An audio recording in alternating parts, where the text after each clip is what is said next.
Okay ठीक आहे. थोडा प्रॉब्लेम आला होता त्यामुळे स्क्रीन गेली होती.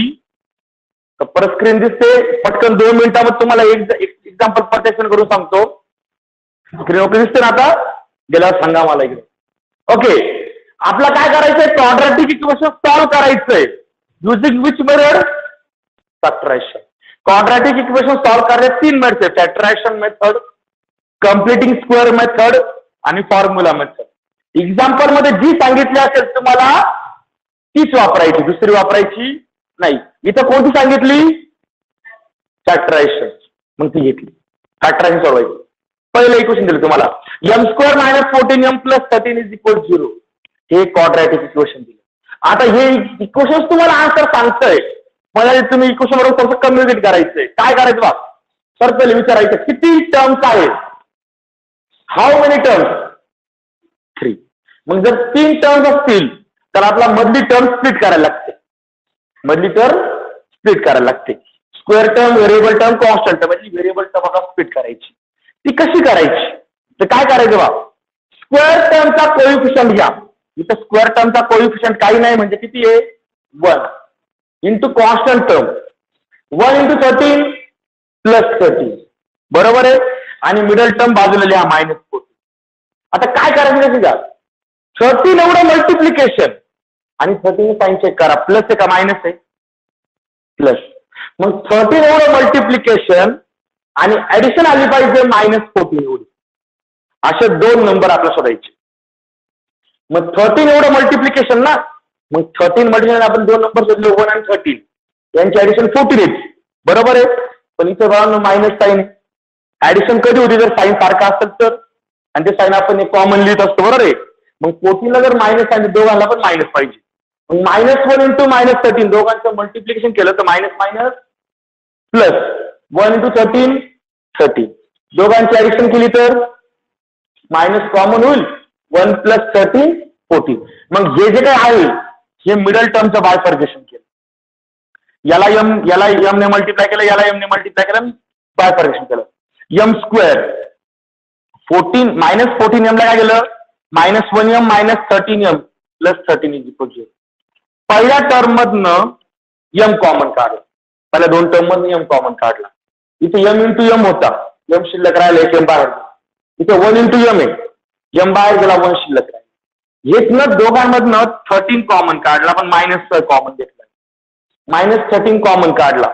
बरोबर आहे. मग इथं काय आला? इथे mच उरला. पण जेव्हा आपण मायनस कॉमन काढतो ना तर आतलं साईन चेंज करायचं. हा प्लस हा काय होईल आता? मायनस. आणि 13 ला इथं मल्टिप्लाय मध्ये काहीच नाही म्हणजे किती असतो? 1. मग 13 तर बाहेर गेला, 1 शिल्लक राहील. जर आपलं बायफर्गेशन बरोबर आहे, फॅक्टरायझेशन बरोबर आहे, तर बाळांनो जे ब्रॅकेट आले ते ब्रॅकेट सारखेच येणार आहे. m - 1 m - 1 आला सारखा ब्रॅकेट. हा ब्रॅकेट एकदा लिहायचा आणि जे ब्रॅकेटच्या बाहेर आहे m - 13 ते एका ब्रॅकेट मध्ये लिहायचे. 2 ब्रॅकेटचं मल्टिप्लिकेशन 0. याचा अर्थ एकदा पहिला ब्रॅकेट 0 असेल किंवा दुसरा ब्रॅकेट 0 असेल. मग हा m - 1 0 आला किंवा m - 13 0 आला. हा -1 इकडे गेला तर +1, -13 इकडे गेला तर +13. m ची व्हॅल्यू 1 भेटली आणि दुसरी m ची व्हॅल्यू 13 भेटली. इक्वेशन सॉल्व्ह करायचं म्हणजे व्हेरिएबलची व्हॅल्यू फाइंड करायची. इथे व्हेरिएबल कोणता होता? m. झाला का व्हेरिएबलची व्हॅल्यू फाइंड? खाली m = 1 and m = 13 are the solutions of given quadratic equation. दुसरं एक्झाम्पल, सेम पॅटर्न एक्झाम्पल होतं. किती टर्म्स आल्या? 3 टर्म आले तर मधल्या टर्मचं बायफर्गेशन करायचं असतं. याकरता मी इथे स्क्वेअर टर्मचा कोइफिशियंट 3 आणि कॉन्स्टंट टर्म घेतली -10 साइन चा घ्यायचा असतं. मग 3 × -10 झाला -30. आता 30 एवढं मल्टिप्लिकेशन आणि इथं काय आला? प्लस आहे का मायनस आहे? मग 30 एवढं मल्टिप्लिकेशन आणि सबट्रॅक्शन आली पाहिजे 1 एवढी. माझे 2 नंबर सोडले 5 × 6 बरोबर आहे. पण बघा आपण सबट्रॅक्शन कधी करतो? जर साईन वेगवेगळे असेल तर, म्हणजे आता एकाला प्लस एकाला मायनस साईन आहे. पण आपण सबट्रॅक्शन साईन कोणतं लिहितो? जे मोठ्या टर्मचं साईन असेल ते लिहितो. साईन मायनस लिहिलं म्हणजे 6 ला मायनस द्यावं लागलं आणि 5 ला प्लस. प्लस × मायनस मायनस 5 × 6 30 बरोबर आहे. आणि +5 - 6 मायनस. ओके, मग आता बाळांनो या मायनस एक्सचं बायफर्केशन केलं, या दोघांना व्हेरिएबल नाही म्हणजे एक्सने मल्टिप्लाय करायचं आणि ते मध्ये लिहायचं. 3x² तो -10 दोन्ही आहे याचा बायफर्केशन प्लस 5x - 6. पहिल्या दोघांमधनं काय कॉमन निघेल पहा, 3x² म्हणजे 3 × x × x यातनं x आणि इकडं 5 × x यातनं x कॉमन काढला, इथं उरला 3x + 5.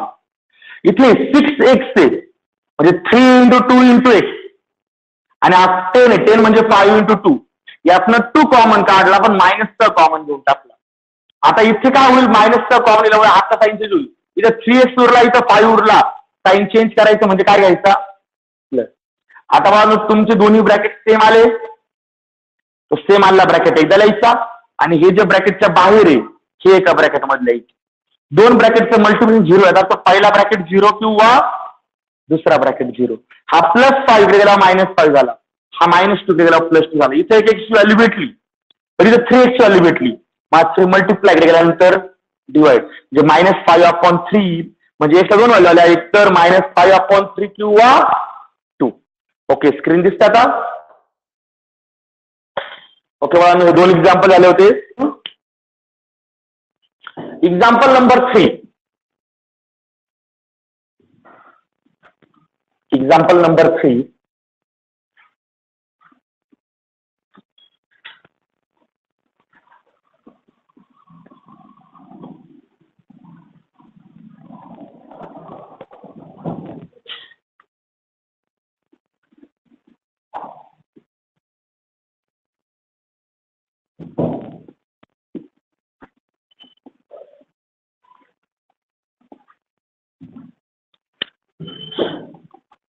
Example number 3.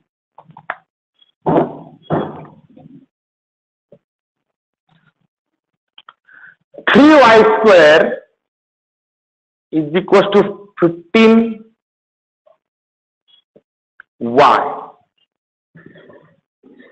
ओके, बघा स्टँडर्ड फॉर्म मध्ये आणा. फक्त डोक्यात ठेवा, जी टर्म नाही तिथे 0 ने ऍडजस्ट वगैरे काहीच करू नका. सोल्युशन गिवन इक्वेशन काय, 3y² is equals to 15y. आता फक्त पहिला मुद्दा, हे स्टँडर्ड फॉर्म मध्ये आहे का? Square term, variable term, constant term equal to 0 आहे का? नाही. मग इक्वल टू 0 नाहीये, मग काय करतो मी, ही टर्म इकडे मला 0 पाहिजे, मग इकडे आणतो. मग देअरफॉर राईट साईडला 0 ऍडजस्ट केल्याशिवाय सॉल्व्ह करायचं नाही. -15y is equals to 0. हा इकडे प्लस झाला, मायनस झाला, बरोबर आहे. ओके, आता मला सांगा इथे किती टर्म्स आहेत? 3 टर्म्स आहे का? नाही, तिसरी टर्म नाहीये इथे. 3 टर्म असतील तर तुम्हाला हा उद्योग करायचा. जर 3 टर्म नसतील म्हणजे 2च टर्म असतील तर काय करायचं, 2 टर्म म्हणजे ग्रुप होतो ना रे. मग जर ग्रुप होतोय तर ह्या जाईल, उरत कोणीच नाही ना. आपण 3 चे 4 का करतो, तर 2 चे ग्रुप होत नसतात म्हणून. इथे 2च टर्म वाढला, ग्रुप होऊन जातो डायरेक्टली. मग ग्रुप जर झाला त्यातनं काय कॉमन निघेल, 3y कॉमन निघेल. कसं काय, इथं 3 × y × y, हा काय 3 × 5 × y.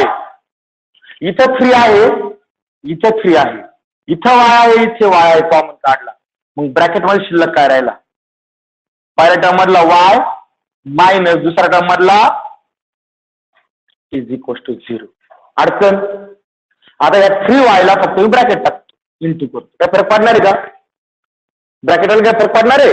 मग मला सांगा 2 ब्रॅकेटचं मल्टिप्लिकेशन किती? याचा अर्थ काय, एकतर पहिला ब्रॅकेट 0 किंवा दुसरा ब्रॅकेट 0, बरोबर आहे. मग याच्यावरनं काय होईल, हा जो काही 3 आहे हा 3 इकडे मल्टिप्लाय इकडे आल्यानंतर डिवाइड, बरोबर आहे. आणि हा जो आहे हा मायनस इकडे आल्यानंतर, म्हणजे याचा आन्सर येईल बघा नो y. 0 ला मी 3 ने डिवाइड केलं, 0 ला कशाने डिवाइड करा, answer 0.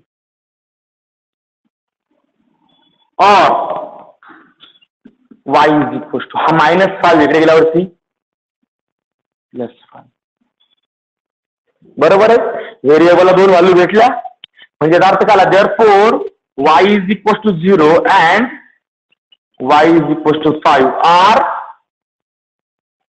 R the solution of given quadratic equation. असे लिहायचं हे पटकन 2 मिनिटं फक्त.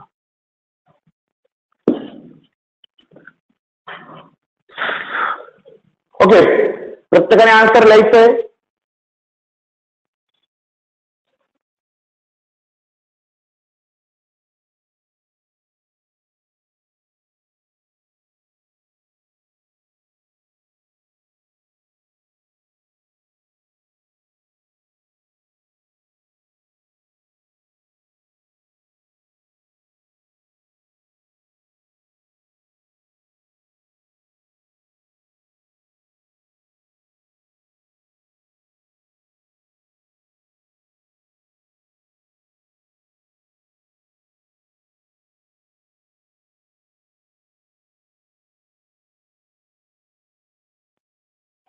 ठीक आहे, एक्झाम्पल नंबर 3 लिहायचंय पटकन.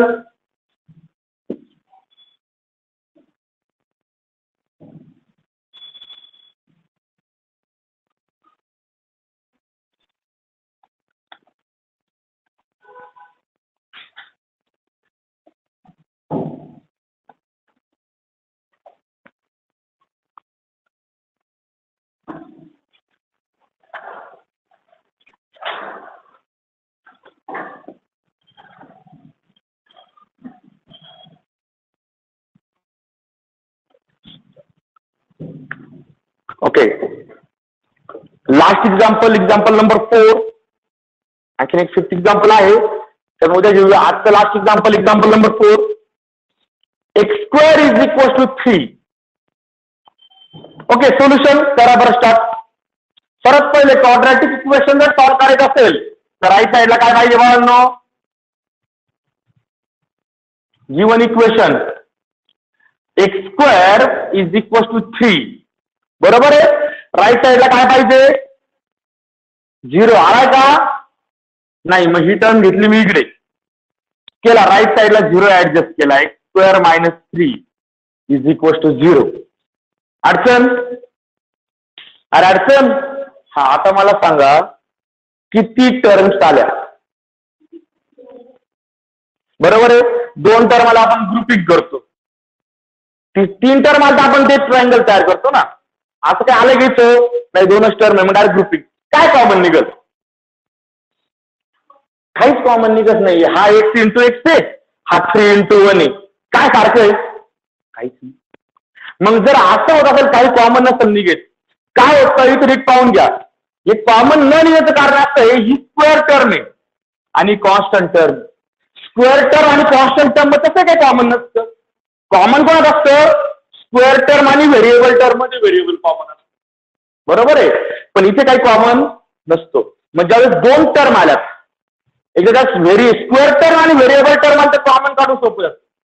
पण जर स्क्वेअर टर्म आणि कॉन्स्टंट टर्म आली, स्क्वेअर टर्म आणि कॉन्स्टंट टर्म आली तर बाळांनो इथे आपला एक फॉर्म्युला वापरायचा असतो. त्यासाठी आपण ऍडजस्टमेंट करू. हा x² आपण लिहितो, x². काही फरक पडेल का, मायनस जो 3 आहे तो असं √3² 0. बरोबर आहे. कॅन्सल केला परत काय उरणार आहे, 3. मग आता याला मी म्हणतो a आणि याला मी म्हणतो b. मग आपल्याकडे फॉर्म्युला आहे, वी हॅव काय, a² मायनस b². हा असं जर इक्वेशन आलं याचा अर्थ काय असतो, a minus b into a plus b. म्हणजे एकदा या दोघांची ऍडिशन घ्यायची आणि एकदा सबट्रॅक्शन. म्हणजे इथं काय येईल बाळांनो, x minus √3 into is equal to 0. बरोबर आहे. 2 ब्रॅकेटचं मल्टिप्लिकेशन किती आलं, 0. याचा अर्थ होईल एकतर पहिला ब्रॅकेट 0 असणार आहे और दुसरा ब्रॅकेट 0 असणार आहे. मग आता हा मायनस आहे इकडे गेला प्लस होईल, हा प्लस इकडे गेला मायनस होईल, म्हणजे त्याचा अर्थ याचा आन्सर येणार आहे x इज इक्वल टू √3 और -√3. ओके, याचा कम्प्लीट आन्सर तुम्ही लिहा. तुम्हाला एक मी दुसरी मेळ सांगतो पावर का काय काय ठिकाणी वर्गामध्ये हा सोडून दाखवलं डायरेक्ट.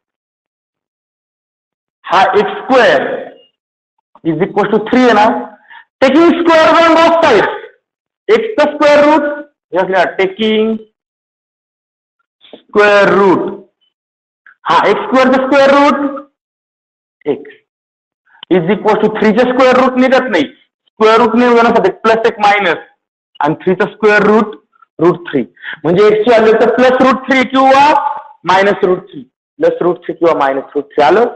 आणि ते म्हणतात याच्यापेक्षा हे सोपं आहे बाबा, ही फॅक्टरायझेशन मेथडच नाही. जर तुम्ही जर आज सोडवलं ना 3 मध्ये आन्सर आलं बरोबर आहे, पण मार्क्स किती मिळणार? 0, कारण की ही फॅक्टरायझेशन नाहीये. फॅक्टरायझेशन मध्ये तुम्हाला मी एकच दाखवून दिलंय, the product of 2 numbers is 0, then first is 0 और सेकंड इज 0. फॅक्टरायझेशन म्हणजे 2 फॅक्टर्स फाइंड करणे, ही फॅक्टरायझेशन मेथड याचे फॅक्टर भेटले पाहिजे, त्यामुळे ही मेथड चालणार नाही. मग असं कोणीही लिहायचं नाही.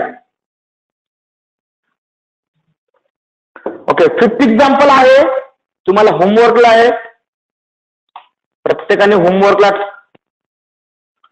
ट्राय करायचं एक्झाम्पल.